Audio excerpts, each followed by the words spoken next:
hear from Mark Holmes, who's the Geospatial Services Manager for the State of Michigan's Department of Technology, Management, and Budget. He's been working in GIS technology for 20 years. Therefore, a geography guy, as I was saying earlier, both in the private and public sector. And he's been with the state of Michigan for the past 4 years. Therese Empey is the strategy advisor for Governor Rick Snyder, focusing on 21st century infrastructure and smart state policies. We heard about smart city for Hong Kong. We're going to see Michigan's attempts to make itself into a smart state. And she had a variety of other strategic staffing roles within the state of Michigan, and she has a Master of Public Policy from the University of Michigan. So please join me now in welcoming Mark Holmes and Therese Empey talking about how Michigan is undertaking its smart technology initiatives, smart infrastructure initiatives. Thank you so much. Morning, everybody. We have a lot of discussions around potholes in Michigan as well. So Therese and I have been working for about the past year on a great initiative through the governor. Therese wanted me to take a few minutes just to speak to you about the GIS framework being leveraged for that asset management project that Therese will be highlighting here in a couple of minutes. So that framework would be the Michigan Geographic Framework, or MGF. The MGF was established in the 1990s as a framework for statewide GIS layers commonly shared amongst state agencies, such as boundaries, roads, hydrography. And he's evolved over the years, and today it's not only used as a source for state agencies, but also federal, regional, and local programs as well. So this slide shows the distributed editing model that the MGF has evolved to today, and where we continue to modernize, but whereby authoritative sources can maintain their data in their own environments, and then upload data updates through workflows and specified business rules for data validation into the system. So MGF has been established off the principles of enterprise information management. So looking at MGF as the master data repository for shared location-based information. And as an example within here, with that repository, one of those key items is data classification. So data fed into here can be open data, publicly available, that leads into our open data portal, as well as secured or confidential information. So one of the topics we'll be talking, or Therese will be expanding on from an asset management standpoint and utilities, which is one of the themes highlighted in here of how that data is classified and then secured within the system. So it's with these long-standing enterprise data management principles for MGF in place that really provides the possibilities and the opportunities for what we are able to do and move forward with the program and project that Therese will now talk about. Thank you, Mark. Good morning, everybody. How's everybody doing? Excellent. You excited to talk about infrastructure and asset management? Woo-hoo. Yay, excellent. Well, thank you so much, Mark, for talking a little bit about this. I had wanted to have Mark come up and talk about the Michigan Geographic Framework because we're doing a lot of exciting things in the state of Michigan as it relates to GIS. Not just the project I'm going to be talking about today, but numerous things around health, around public safety, around infrastructure. And the reason policymakers and people in my position are able to work with our GIS staff to utilize the system is because we have the Michigan Geographic Framework. It's because we have this decades-long history of utilizing GIS and setting up the system that we're really able to take advantage of it now. Now, something that I was really excited to hear about this morning is this kind of joint work between relationships and trust building and being able to utilize data for actual policy business problems. So something I'm going to be talking about today, utilizing a case study from the state of Michigan, our regional asset management pilot, is how important it is for policymakers or business representatives, business decision makers, to make sure you have your GIS, your technical people at the table. So for us, that was Mark Holmes and his team, because having them there at the table, it encourages that trust. It encourages that relationship building. So in the state of Michigan, we have lots of urban areas, lots of rural areas, big cities, small cities, and we have over 3,000 asset owners. So when you're looking at road agencies, transit agencies, wastewater, drinking water, transportation systems, public, private utilities, that's a lot of people working within the right-of-way to coordinate their work and to make smart investments. So when you see a road being torn up for 10 months and it's finally done, you get to drive on it, and a year later it gets torn up again because a gas company has to come in. Anybody have some fun stories of their own personal road gets torn up 2-3 times in a 4-year period? So how can we utilize GIS and technical information to better coordinate there, not only to save organizations money, but to make it a better experience for our residents? So in the state of Michigan, the governor announced in April of 2017 the Regional Asset Management Pilot.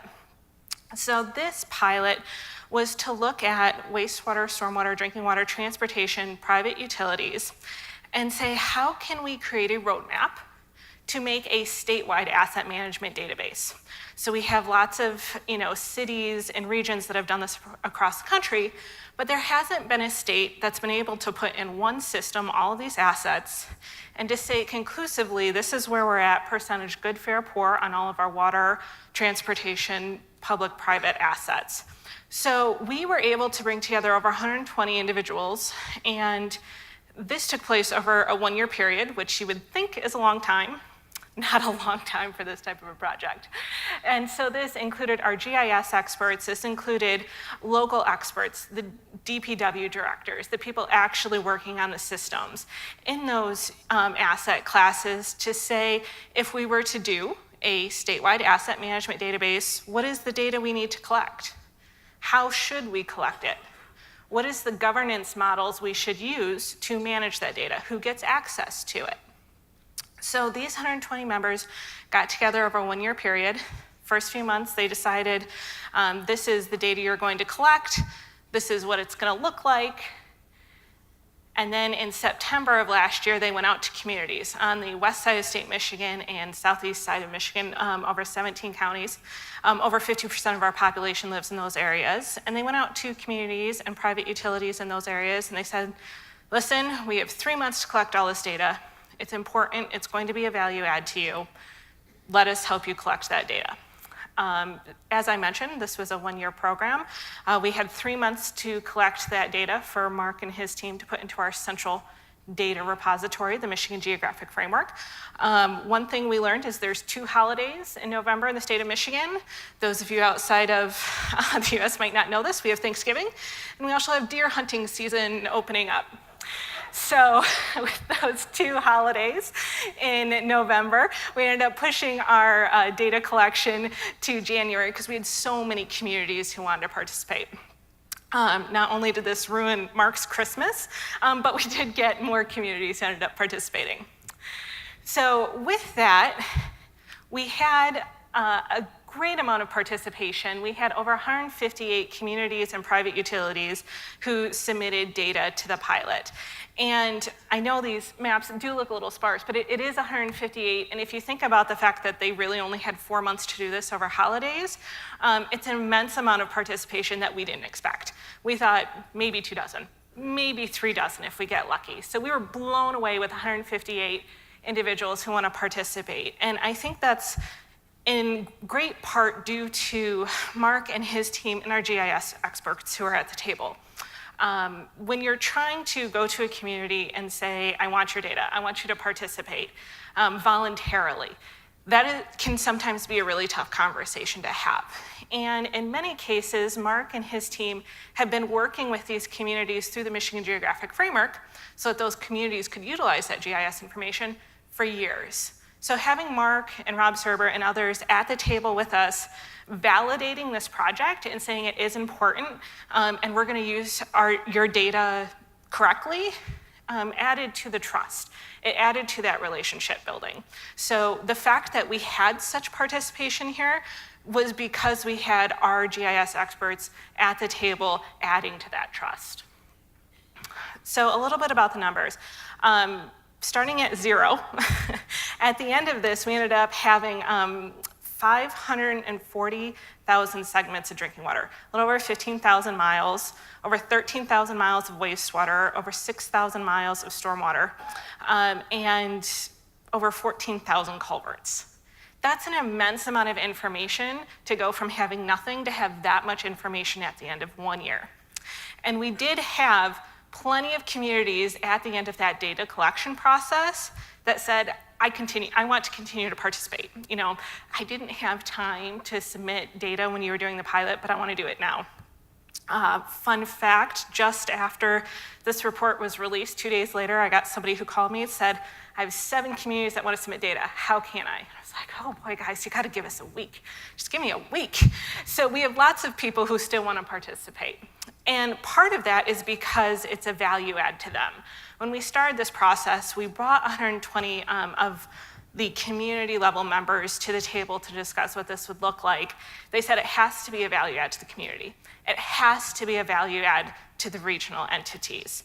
And the value add to them was data analysis. So it's looking at what is the percentage of good, fair, poor of your roads? What is the percentage of good, fair, poor of your water assets? And being able to articulate that to your voters, to your residents.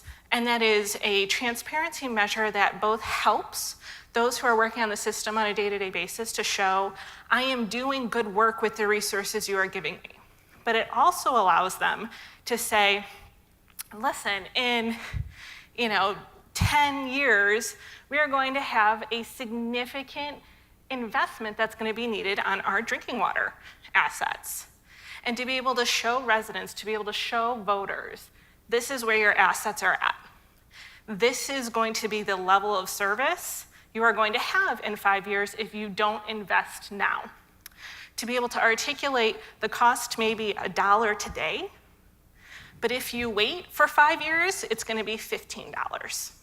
So be able to show that with data to the residents is a huge value add. And we were able to have communities as large and complex as Detroit and Grand Rapids participate in this project. They have sophisticated GIS systems, they're ready, they're raring, they're good to go. They have those capabilities. The majority of the communities in the state of Michigan, they don't have those capabilities. In one instance, we had a community whose individual who was in charge of their infrastructure is also the part-time librarian. And the map that they had was an old CAD drawing stapled to a wall. That is what some of our communities have for information. So to be able to send GIS technicians out there to put that into a system or to get Excel spreadsheets with GIS tags on them to those communities to just start them on their asset management process to answer the very first question. What are my assets? Where are they at? What is their condition? And to be able to put this in the system and then for them to get just basic graphs and analysis out of it is a huge value add for them. It is going to be something that will help them along their asset management journey, and it will also allow them to do their job better and to better communicate with their residents. So I do want to take a few minutes here to talk about implementation. We had this great project, this year-long project. We had 158 communities and utilities participate. We also had 2 regional coordination and communication summits. So one in Detroit, one in Grand Rapids, that brought together the actual communities and the private utilities working in those communities. And we broke everyone out into rooms and we said, okay, Ludington, City of Ludington, here's your GIS experts, here's your city planners, here's DTE and Consumers Energy's planners. Here are their projects for the next 5 years. We overlaid their maps. We said, oh, look, you guys have some projects in the same area, 2 to 3 years apart. Let's have those conversations around better coordinating those projects. Maybe you can both work in that road at the same time. Or maybe is there a way to, while a community is replacing some of their drinking water pipes, DTE, you want to go in there and lay some conduit? Frontier, do you want to go in and lay some broadband conduit? So having those type of conversations is something that has happened during the pilot and we want to keep moving forward. So we recently had created the Michigan Infrastructure Council. The governor signed it into law a few weeks ago. This council is going to be charged with creating a 30-year infrastructure plan. They have 3 years to create it. Part of that is creating this statewide asset management database. So what we just did on the regional level, do that for the whole state. Get all of those communities utilizing this data, uploading it into the Michigan Geographic framework, and making better decisions, data-driven decisions with this GIS data. So the Michigan Infrastructure Council is going to be utilizing that information that comes in over the next 3 years to do a 30-year plan for the state of Michigan. What is our infrastructure now? What do we want it to be? What is the investment and coordination decisions that need to take place in order for us to get to our 21st century smart state? I said a buzzword. I shouldn't have. So the Michigan Infrastructure Council is going to be doing that. And under it, it has a few groups. It has the Michigan Public Service Commission currently created that is going to be looking at the private utility aspect, that coordination under the right-of-way. And they're going to be working within this statewide system to allow for that coordination to happen in the technical sense. How can a private utility or a community go onto the system, upload, say, I'm doing these 15 projects this year, hit, yep, I'm going to share these with all these private utilities that work in my community, and have that dialogue, have that coordination online and then in person. So that it's going to be, through that group, it's going to be helping to foster those relationships, that trust building. And let me tell you, that is not an easy case, public and private. I'm sure many of you know. We also have the Transportation Asset Management Council that's going to be looking at our roads. They've been doing great work for the last 15 years. We have pretty much a solid map currently of all of our federal aid roads. Now they're going to be expanding to our non-federal aid, and something that many of you have seen as a problem, culverts. You've seen lots of washouts lately across the country as we're finding that our culverts need to be mapped and need to be evaluated for their capacity. And then our Water Asset Management Council, the WAMC as we like to call it, is going to have a very important job. Now, I mentioned this legislation was just signed. Something that's unique about this legislation is it actually mandates statutorily that communities participate in the statewide system. So it says any community that gets a permit from our Department of Environmental Quality, they have to put together an asset management plan, which includes an asset inventory, and submit it to the Water Asset Management Council.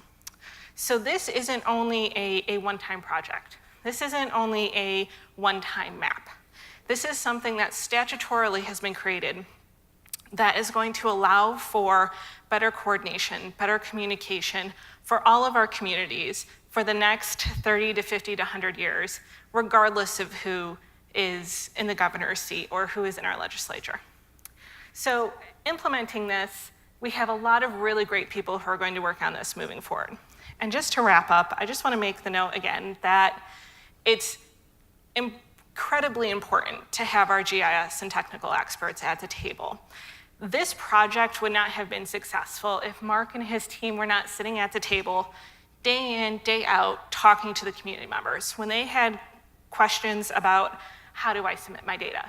Is it going to be secure? Who has access to it? I have it in this format, and you said you want it in another format.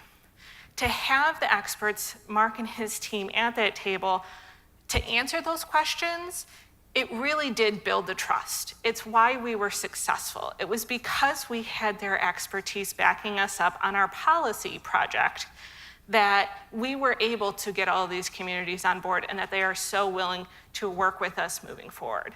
And whether it be in state government or in business, there's always lots of problems for us to solve. The problem that I talked about today is aging infrastructure and investing in it. Whether it be the opioid crisis or a corporate merger or whatever have it, there's always lots of data, and there is lots of decisions that need to be made. GIS data helps us to make those decisions, helps us to filter through that information, but we can only do that as far as our GIS and technical experts can help us do that. And as they're helping us to explain how to best use the data, how to best collect the data, how to best utilize the data, they are not just helping us to do our job, they are also helping to build the trust and the relationships with those who we would like to participate and who we would like to also help us solve this policy problem. So thank you to all of our GIS experts who are out here in the field. You make our jobs possible. You make projects like this possible. And thank you for having me.